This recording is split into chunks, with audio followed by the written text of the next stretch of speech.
Hello cozy gamers! I've been sharing so many Fae Farm videos over the past couple weeks and played over 30 hours of the game in total. But I know that it's super expensive, so I wanted to do an overview of the gameplay and how I spent my first 50 days in Azoria so that you know what to expect. As with my other videos, this is only possible thanks to Phoenix Labs and Keymailer for gifting me a key. The first thing I did was design my character, and I was really impressed by how customizable this was. The good news is that you can actually change your appearance later, but I settled on this cutie for now. So our story begins in the port of Azoria, where we just washed ashore. We are greeted by our lovely Mare Merit, who tells us that life in Azoria isn't as idyllic as it originally appears. Which isn't that surprising considering it was a whirlpool that capsized our boat and landed us here. My very first day consisted of a lot of tutorials. I started by clearing out my entire farm because, as I shared in my tips and tricks video, stamina is free on the first day.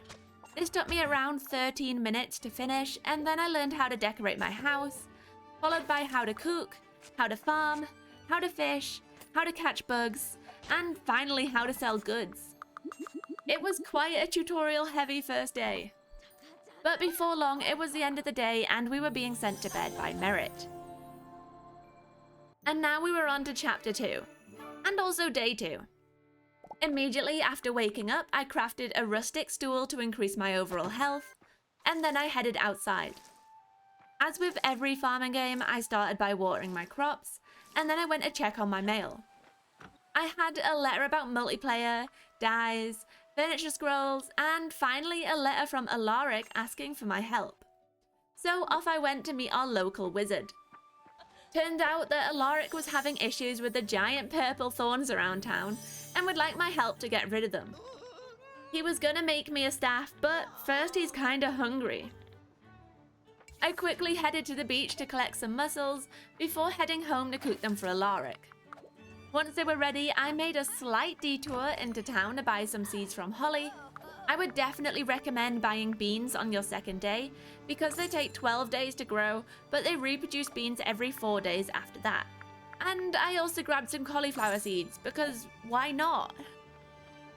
After that, I was back on track and heading to meet Alaric to complete the quest. Unfortunately, he's going to need to work through the night to prepare my staff, so I'll pop back in the morning. I finished off my day by preparing more farming plots, planting my new seeds, and watering my crops. On day 3, we woke up to another cutscene where Alaric presented us with our magic staff, which can be used to destroy all the vines around Azoria. But instead of being helpful and saving Azoria from its thorny problem, I decided to go and find Frida in search of romance. Frida tells us all about how friendship and romances work in Fae Farm, which is quite similar to other farming games. Chat to them every day and give them daily gifts in order to find a way into their heart. What Fae Farm does differently is that you can't befriend or really interact at all with the market vendors. This leads to a lot of repetitive dialogue, which is something I mentioned in my first impressions. But the romanceable characters have a bit more, well, character to them. I spent the rest of my day farming and fishing. Fishing is definitely an interesting topic because it's probably my lowest out of all of the skills. I'm really not a fan of the fishing in Fae Farm. For me, it just seems counterintuitive that you can't really stop the fish from getting further away from you without doing some silly bobbing motion like this, and even then it's not very effective. It's just not for me, but fish are a great source of money and stamina. And that brings us to chapter 3. From here on out, the chapters take a little bit longer to complete, but there are only 8 chapters in the entire game. Our day begins with more mail, this time from Eddie, who wants our help with something big.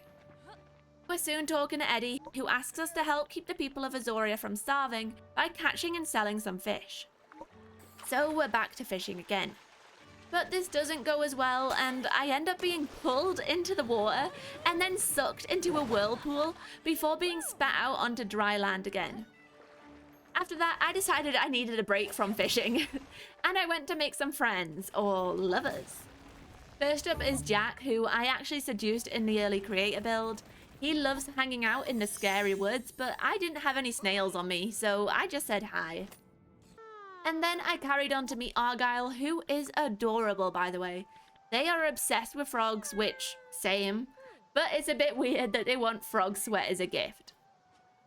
I finished day 4 by catching and selling the free fish for Eddie, which brings me back to his house at the start of day 5 to complete my quest. With that redeemed, Eddie promptly gives me another quest to go and meet his sisters. They're both ranchers and can sell us our first chickens, or chickoos as they're called in this game. They've also apparently been holding onto the key for our coop, which is really cool because it means we don't have to build one. So I immediately bought a chickoo to take home with me, and take home is the right phrase because you have to walk it all the way home. And it's very slow. Once I made it home, I registered it in my coop and then headed all the way back again to complete my quest. Then I had to meet the other sister who told me all about feeding my animals.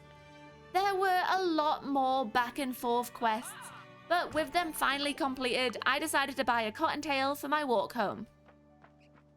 But my adventures on day 5 didn't end there. I had a new quest to unlock the mines. And off I went to meet Cleo, who'd already heard all about my adventures in Azoria, except she didn't want to give me the key until she knew I was prepared. I had to cook some food and buy some health potions, but once I'd done that, I was off to the mine. It was getting quite late in the day by this point, but I really didn't want to wait, so I headed straight there. The mines are one of the best things about Fae Farm, in my opinion. They're very similar to the mines in Wildflowers, but they have super unique enemies that we'll encounter later. For now, I started mining, and that's how I finished up day 5. The next morning brought with it even more mail, this time about battle training. But first, I was going to put my carefully collected resources to good use by building a stone forge and a seal crafting station, both of which will be very important for exploring the mines further. The forge lets us smelt bars, except I didn't have enough copper on me, so instead I chose to make some copper seals. Usually I would recommend always smelting your bars first and upgrading your tools because you get more resources the higher your tool level is. On my way back to the mines, I met Drac, who challenged me to defeat 10 jumbles, which seemed easy enough to me, and I also got a challenge from Cleo to upgrade my pickaxe. When I returned back to the mine, I promptly forgot about the seal that I'd made and had to run back to use it. But that did mean I was able to zoom straight through the first floor and onto the second. I didn't have a seal for the 3rd floor though, which meant I was back to the usual mining. And that's basically how I spent the rest of my day, working through as many levels as I could while collecting copper, coal, and citrine. The next morning, I was determined to get my copper pickaxe. So I smelted some more copper ingots and used the last of my copper ore to make some seals. Today was also the day that my turnips finished growing, so I harvested them all. In Fae Farm, you have to water crops to progress them. It's not controlled by the day cycle, which is both good and bad. The cool thing is that when I planted new turnip seeds, you can see them immediately grow into little sprouts because they're already watered. With my freshly smelted copper ingots in hand, I made my way to Cinder to upgrade my pickaxe, which was surprisingly cheap, so I upgraded my axe as well. Then it was back to Cleo for a reward and a new challenge. This time she wanted me to make an iron pickaxe, so it was back to the mines I went. And that's all I did for the 8th day as well. But on day 9, I had the resources I needed to make my iron pickaxe. Cinder was kind enough to make it for me, and after upgrading to a copper sickle, shovel, and watering can too, I was ready to get started on that day. Today's task was to use my new iron pickaxe's magical ability, so I gave that a whirl before heading back to Cleo, only to be told that it was time to go back to the mine again, this time with the goal of reaching the bottom. And here's a quick look at one of the enemies in the mine. They really give me Beauty and the Beast vibes of household objects that have come to life. I honestly love it. On day 12, I finally reached floor 25 and the bottom of the saltwater mines. I wasn't quite sure what to expect, but it turns out that the whirlpools are being caused by a really cute dragon called Neppy. But they'll only be able to stop them if we put together an extravagant feast. With our extra long shopping list in hand, I headed out of the gloom of the mines and back into the fresh air. Step 1 was to head home using the teleport waypoint I'd unlocked earlier, if I can reach it, and then I needed to set up some workbenches in order to create some of the foods on Nessie's list. But first, I needed to catch some fish. So step 2 was hate my life and fish in the river until I had enough fish to make fish fillets. I also had to catch 3 sardines, so it was a lot of fishing. I was really proud of myself for managing to collect everything that I needed in one day until I got home and accidentally chopped up my sardines instead of my other fish. I instantly realized my mistake, and you can see me panicking here while I try to work out how to cancel the chopping process. But sadly, I was too late and I lost 2 sardines to the magic knife. Unfortunately, that meant that I did have to go fishing again, but I'll save you from having to watch that with a timely fade to black. The next day, I returned to the mines with my feast for Neppy. Or so I thought. It turns out with all the fishing drama, I'd forgotten about chopped roots. Unfortunately, I only had 9 turnips, so I wasn't able to chop all the roots I needed for 3 more days. Or it should have been 3 days. But I used a sneaky fertilizer from Holly to speed up the plant growth, which meant that my turnips had grown by day 15. I snatched them straight up, turned them into roots, and ran back to Neppy's cabin. Neppy was really happy when I delivered the final ingredients and promised to clear the whirlpools away the next morning. And they kept their word. The next morning, I was greeted to another cutscene with a fantastic feast, followed by Neppy teaching me a new spell that was used to clear the whirlpools. This meant that the port was reopened and new visitors could come to Azoria, which I was really excited about. After speaking to Alaric, who was also very excited but about my newfound powers, I headed into the woods to try them out by clearing away the black mist that had settled over my farm.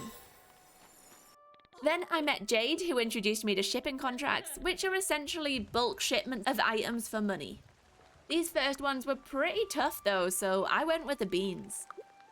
The reason I was so excited for new visitors is because the person that I wanted to romance in his playthrough was now in town. So I headed straight to the inn to meet her. Hyria is a cool fairy who loves natural disasters and also reading. Completing Neppy's quest also unlocked challenges. A number of the NPCs have these job quests you can complete for rewards. I then met some of the other people in town, like this guy whose name I'm not even going to try to pronounce, and Pepper, who is always bug catching despite supposedly loving fishing. After clearing up some more of the black fog, I headed to bed. The next morning, a mystical voice called out to me in the form of a dream.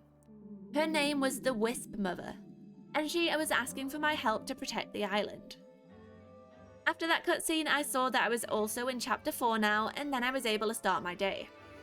Once again, I had even more mail waiting for me when I awoke, a letter from Eddie telling me about the ranch, and a letter from Jack asking me on a date. I had to clear away a lot of the black mist on the way, but I eventually made it to the Wisp Mother. She was kind enough to reward me with some wings for my hard work looking after Neppy, but first I needed to collect some ingredients. While gathering my resources, I bumped into Jack and decided to go on a date. It was very cute, but I cut out the words so as not to spoil anything for you. The next day, I had everything I needed to craft a lowland conservatory, which is a kind of home for critters where they produce resources for you. It looks really cute when you put some bugs in it. After that, I did some quick mining for another quest, and here you can really see the benefit of upgrading your tools. I'm now getting 6 citrine per break, compared to 3 on the base tool. Before long, I was making my way back to the Wisp Mother with the flutter dust to get my wings. I handed it over and was rewarded with some orange wings for my effort. But the Wisp Mother had another quest for me. She wanted me to find a portal to the Fae realm and see if it was still active. Well, no time like the present. I already knew exactly where it was, so I rushed there, checked the light was shining, and rushed back again. When I returned, she told me all about the dangers of the miasma from the Fae realm, but still asked me to get some resources to help her open the gate. Fortunately, I had everything that I needed at home, so I was able to grab them and return the same day. She told me to rest up because tomorrow we'd be opening the portal. I returned home and decided to upgrade my bed so that I could get a good night's sleep. After reclaiming the old one for its resources, I repositioned my bed and discovered that I could bounce on it. So I had a little bit of fun with that before turning in for the night. The next day, the Wisp Mother warned me of the dangers in the Fae realm before opening the Fae gate for me to travel through. The miasma immediately started to seep through into our world, but don't worry about that. We're now in Chapter 5. Unfortunately, I've misplaced my footage of the next few days. I awoke on day 24 to 2 new date requests, but I was too busy for dating. I had a mine to get to the bottom of. The Floating Ruins. I really loved how unique this mine was. They changed everything after the first mine to make your experience new and not repetitive. The Floating Ruins was a purple galaxy of miasma with new enemies to battle. There was also a new mechanic for unlocking the doors. You had to explore and collect 2 magical spheres of purple light, which could then be used to activate the pillars next to the door. One thing I will say is that the combat really kicked it up a notch in this mine. It was quite difficult at times, but the enemies were so creative, both in their appearance and how they attacked you. The Floating Ruins also introduced one annoying mechanic that made this process so much longer. The ruins were full of miasma, so you couldn't stay too long without a Fair Breath potion. This essentially meant that for every day I was mining, I was spending the next day collecting the ingredients to make the potion again. On spring 28th, I got a brief respite from mining to go to the Flower Festival. But it was a bit of a letdown. Everything looked really pretty, don't get me wrong, but there was no event to experience. It was basically just the decor. There was a shop at Merit Stall and, of course, I bought everything, but I couldn't complete the quest associated with the festival. The flower decor needed quite a lot of flowers to craft them, and despite my flower garden, I didn't have enough. But some of the other players have said that decor crafted with plant fibers like the squid vase also count. Dejectedly, I gave up and returned to the dungeon for more mining. Day 29 welcomed in summer, which meant our crops all died, but we also got new shipping contracts. Naturally, I didn't care about any of that though and headed straight back to the mines. I had Azoria to save. And for the next few days, that's all I did. Gradually journeying deeper and deeper into the mines until I finally reached level 25 on day 33. Again, I wasn't sure what to expect from this spirit, but it definitely wasn't the giant jellyfish that rose to greet me. They did look awesome though, and I wanted wings that looked like their coat. Once again, we'd have to cook a delicious meal to appease the spirit, but these ingredients were a little harder to collect. I didn't know what half of them were for starters. After looking them all up in my almanac, I was able to start preparing everything on day 34. There were a lot of resources that I didn't have though, so it was back to the Floating Ruins for another day of mining and resource collecting. Thankfully, I was able to collect everything by the end of the day, and Belio bid me good night before our big feast the next morning. And what a feast we had. Belio had been cooking all night, and after eating, we unlocked a new spell for my staff that sealed the miasma in the Floating Ruins. My next task was to go and visit the Marquess, so that's what I did when I woke up. And as the description says, they were indeed quite haughty, but I spoke to them and then headed out to meet some of the other Fae, like this person who sold Fae seeds and challenged me to try to grow some frost beets. I then went to meet Drac, who told me that I could use my new spell to activate the bridge in the Fae realm. Of course, I couldn't wait to see what was across it, so I immediately went to light the torches and cross the bridge. It looked so pretty, and on the other side was a brand new farm. This is where things got confusing because I couldn't figure out how to plant Fae crops. So I went to buy a cute little Fae creature instead and brought it home to my Fae Farm. The next day started Chapter 6, and I received a letter explaining how to make Fae crops, which is a good time to talk about how weird crops are in this game. Now you'll see here that some of my crops have a weird blue heart around them. That's fertilizer, and in order to get new variations of crops, you need to use this fertilizer. You can only buy the base spring crops like turnips, cauliflowers, and beans. Every other crop variety is created by putting fertilizer on one of these 3 spring crops, Weird. With my crops watered, I went to meet Frida, who needed me to venture onto the snowy mountain for frost thistles. On my way up the mountain, I bumped into Zido, who let me know that the mountain was impassable at the moment due to the cold. They sent me to meet Orlick, the ice fender, to make yet another potion. Thankfully, I had everything I needed to make a warmth potion, so I was able to immediately venture up the frosty mountain. At the heart of the blizzard, I found an adorable creature called Grell, who was just a little sad and lonely. As you can probably guess, if I brought in some ingredients, he'd put an end to the storm. These were a lot harder to collect than other ingredients, including pesky frosted beet. So it took me until day 40 to collect them all and give them to Grell. On day 41, I awoke to share my feast with Grell and went to collect my frost thistle, only to discover that my sickle wasn't strong enough. Always upgrade your tools, kids. Which meant more mining to collect precious stones to polish and sell, as I found this is the quickest and easiest way to make money. With my 3,000 florins in hand, I upgraded my tools the next day and harvested some thistles for Frida.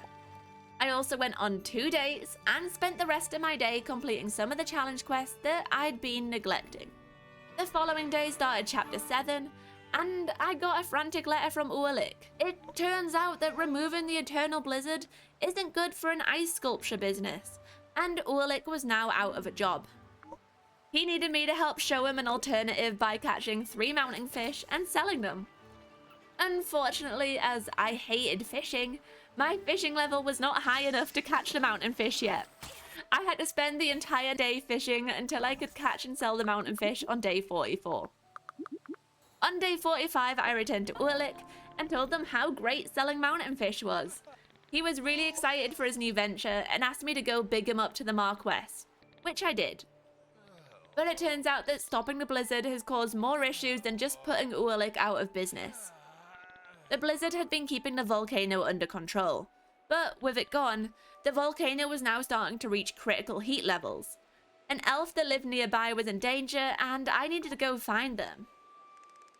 It took me a while, but eventually I found Igni, and they told me all about a useful potion for heat protection, which I of course would need in order to go down into the mines. I didn't have any of the ingredients for this one, and it took me a whole day to collect them. So on day 46, I returned and headed into the mines. These were by far the hardest mines yet, and even the mechanic for unlocking the doors was really annoying. You needed to find a molten core and sprint to the door to unlock it.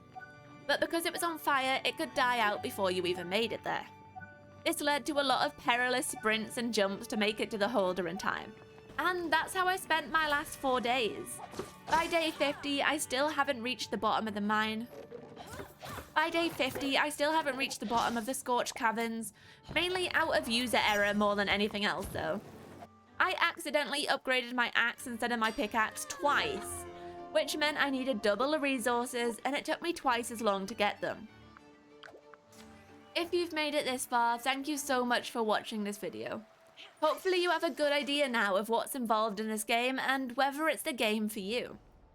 Admittedly, this video should be taken with a little pinch of salt because I had played the entirety of the game up to chapter 4 previously, so I was able to speed through those first 4 chapters very quickly. I think it took me only 17 days this time, whereas I was well into summer on my first playthrough. I also definitely neglected building a relationship, farming, decorating, and completing challenge quests in this playthrough. But the fact I've almost finished chapter 7 in 50 days implies that the game isn't as long as I originally thought. What do you think? Do you think there's enough content here, and are you going to be picking it up? Thank you so much for watching this video, and please don't forget to like and subscribe if you enjoyed it.